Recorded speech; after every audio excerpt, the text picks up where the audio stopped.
बिस्मिल्लाहिर्रहमानिर्रहीम। अल्लाह ताला के बाबरकत नाम से शुरू जो नहायत मेहरबान और रहम करने वाला है। अस्सलाम वालेकुम दोस्तों, क्या हाल है? सब ठीक ठाक है? खैर खैरियत?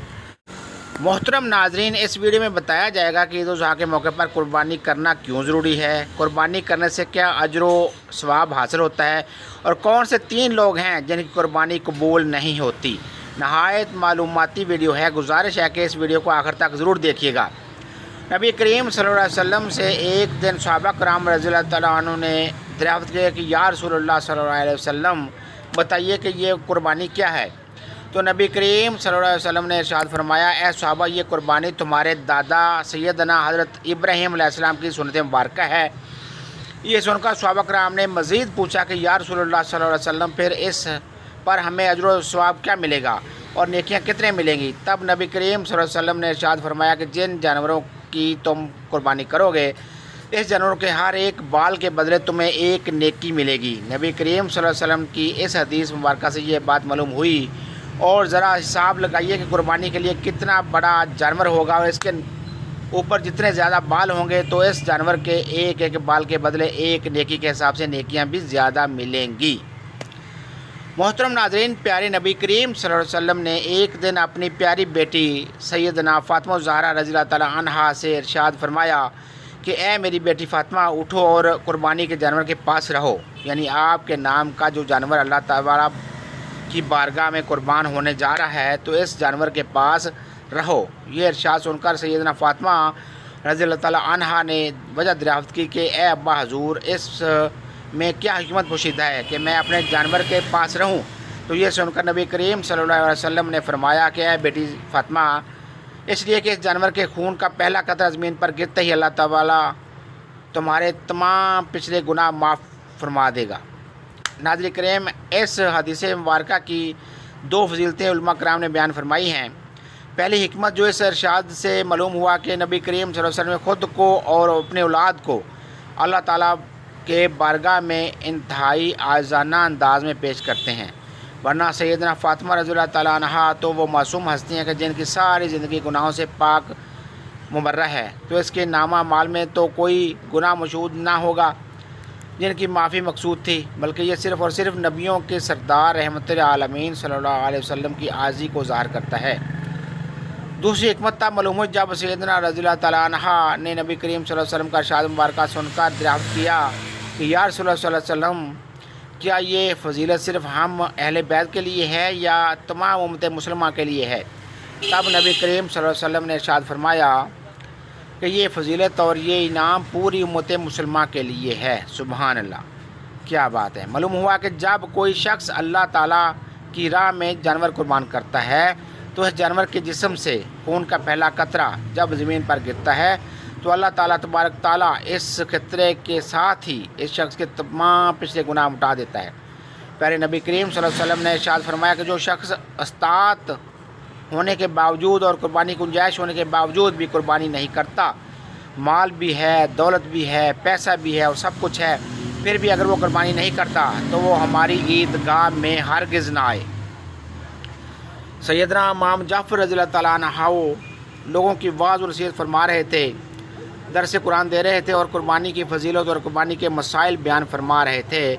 इस दौरान आप रज़ियल्लाहु तआला अन्हु ने इरशाद फरमाया कि लोगों, हर एक मुसलमान की कुर्बानी अल्लाह ताला तबारक कबूल करता है, लेकिन सुन लो कि दुनिया में 3 ऐसे बदबख्त लोग हैं जिनकी कुर्बानी अल्लाह ताला कबूल नहीं करता। ना तो हज कबूल करता है और ना ही कोई नमाज वगैरह कबूल करता है। इन पर लोगों ने सवाल किया कि हज़रत, आखिर वो 3 किस्म के बदकिस्मत लोग कौन से हैं? ऐसे लोग से कौन से लोग हैं जिनकी कुर्बानी हज नमाज कबूल नहीं होती। मोहतरम नाज़रीन, दिल के कानों से सुनिएगा कि वो कौन कौन से बदबख्त हैं। फरमाया, नंबर 1, शिरक करने वाला। शिरक करने वाले का कोई भी अमल कबूल नहीं होता, ना नमाज कबूल होती है, ना हज कबूल होता है और ना ही कुर्बानी कबूल होती है। अल्लाह ताला के साथ किसी को शरीक ठहराना शिरक कहलाता है। अल्लाह ताला का दरवाज़ा छोड़कर किसी गैर के दरवाज़े पर जाकर भीख मांगना, खैरात मांगना, मुश्किलात का हल मांगना शिरक है। देहातों में अक्सर नादान लोग अपनी कम इल्मी और नादानी के सबब بزرگوں کے درباروں پر جا کر شرک کرتے ہیں، ان سے کہتے ہیں کہ بابا جی ہمیں اولاد دے دے، ہمیں روزگار دے دے، ہمیں مشکلات حل کر دے۔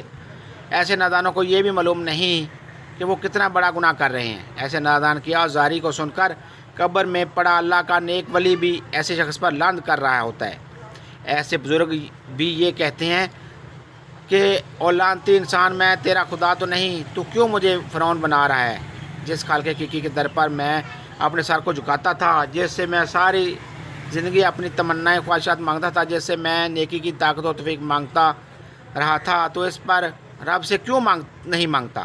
اس پر بھی کیوں نہیں مانگتا؟ سب کو دیتا ہے، اس کے ساتھ ہاتھ کیوں نہیں پھیلاتا؟ جو تیرے خالی ہاتھ کو، تیری خالی جھولی کو بھرنے کی اصل قوت رکھتا ہے، میرے سامنے اپنے سر جھکاتے ہوئے کیا تجھے شرم محسوس نہیں ہوتی؟ تو یہ اتنا بڑا گناہ ہے کہ اللہ تبارک تعالیٰ کو چھوڑ کر کسی انسان کے سامنے سر جھکانا اور اسے اپنی خواہشات کی تکمیل کی امید لگانا، اور یہی شرک ہے۔ تو میرے نبی کریم صلی اللہ علیہ وسلم نے فرمایا کہ صحابہ شرک سے بچ جانا، اگرچہ تمہارے ٹکڑے ہی کیوں نہ کر دیے جائیں، پھر بھی شرک سے بچ جانا۔ یاد رکھنا کہ اگر شرک کرو گے تمہارا کوئی بھی عمل قبول نہیں ہوگا۔ محترم ناظرین، کیا آپ جانتے ہیں کہ جب کوئی انسان زنا کرتا ہے تو اس شخص پر اللہ تعالیٰ کو بے حد غصہ آتا ہے؟ اللہ تعالیٰ زانی انسان پر غضبناک ہوتا ہے، کیونکہ ایک مومن جب زنا کر رہا ہوتا ہے تو اس وقت ایمان سے خارج ہو جاتا ہے۔ اسی طرح ایک مومن جب چوری کر رہا ہوتا ہے تو اس وقت بھی ایمان سے خالی ہوتا ہے۔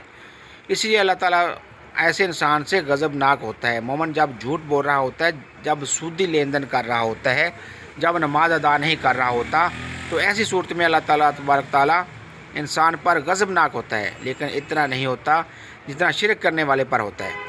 یہی وجہ ہے کہ علماء کرام فرماتے ہیں کہ اللہ تعالیٰ جس کو چاہے بروز قیامت معاف فرما دے، لیکن شرک کرنے والے کا ٹھکانہ ہمیشہ ہمیشہ کے لیے جہنم ہی ہوگا۔ حضرت امام جعفر صادق رضی اللہ تعالیٰ عنہ نے ارشاد فرمایا کہ دوسرے وہ لوگ ہیں جو حرام کے پیسوں سے جا کر بکرا خرید کر لاتے ہیں اور قربانی کرتے ہیں۔ یہ وہ لوگ ہیں کہ جن کی نماز نیکی قبول نہیں ہوتی۔ حرام اللہ کو بے حد ناپسند ہے، کیونکہ حرام پر ہمیشہ شیطان تھوکتا رہتا ہے۔ علماء کرام کہتے ہیں کہ کبھی اپنی اولاد کو حرام کا ایک لقمہ بھی نہ کھلانا، کیونکہ حرام کمائی سے کھائی گئی خوراک ان کے آنکھوں سے حیا کو چھین لے گی، شرم و حیا چھین کر تمہاری اولاد کو بے حیا بنا ڈالے گی۔ پوچھا گیا کہ حضرت تیسرے بدقسمت کون ہیں جن کی قربانی قبول نہیں ہوتی؟ فرمایا کہ وہ لوگ جو سود کا کاروبار کرتے ہیں اور سودی لین دین کرنے والے لوگ ہیں، جن کی قربانی اللہ تعالیٰ قبول نہیں کرتا۔ فرمایا ان تین لوگوں کے علاوہ سب کی قربانی قبول ہوتی ہے، خواہ وہ گنہگار ہوں، بدکار ہوں، سیاہکار ہوں۔ اگر وہ مسلمان ہوگا اور کلمہ پڑھنے والا ہوگا تو ہر ایک کی قربانی قبول ہو جاتی ہے، لیکن ان تین لوگوں کے قربانی قبول نہیں ہوتی جب تک یہ اللہ تعالیٰ تبارک تعالیٰ سے سچی توبہ نہیں کر لیتے اور اپنے ان گناہوں کو ہمیشہ کے لیے چھوڑ نہیں دیتے۔ اللہ تعالیٰ سے دعا ہے کہ ہمیں اپنی رحمت اور کرم کے سائے میں رکھے اور ہمیں ایسے لوگوں میں شامل فرمائے جن سے اللہ تعالیٰ خوش ہے۔ ہمیں نیک اور صالح اعمال سر انجام دینے کی توفیق مرحمت فرمائے اور تمام مسلمان قربانی کو قبول و منظور فرمائے جو اللہ تعالیٰ کی بارگاہ میں قربانی کرنے کی نیت رکھتے ہیں، اور جو لوگ قربانی کے لیے استطاعت نہیں رکھتے وہ اللہ تعالیٰ انہیں بھی قربانی کے استطاعت توفیق مرحمت فرمائے، آمین یا رب العالمین۔ محترم ناظرین، درخواست ہے کہ میری آج کی اس معلوماتی ویڈیو کو لائک، شیئر اور سبسکرائب کریں اور میرے اصلاحی چینل کو سبسکرائب کریں۔ جزاک اللہ خیر۔ اللہ تعالی ہم سب کا حامی و ناصر کو دعا میں یاد رکھے گا۔ اللہ حافظ۔ السلام علیکم۔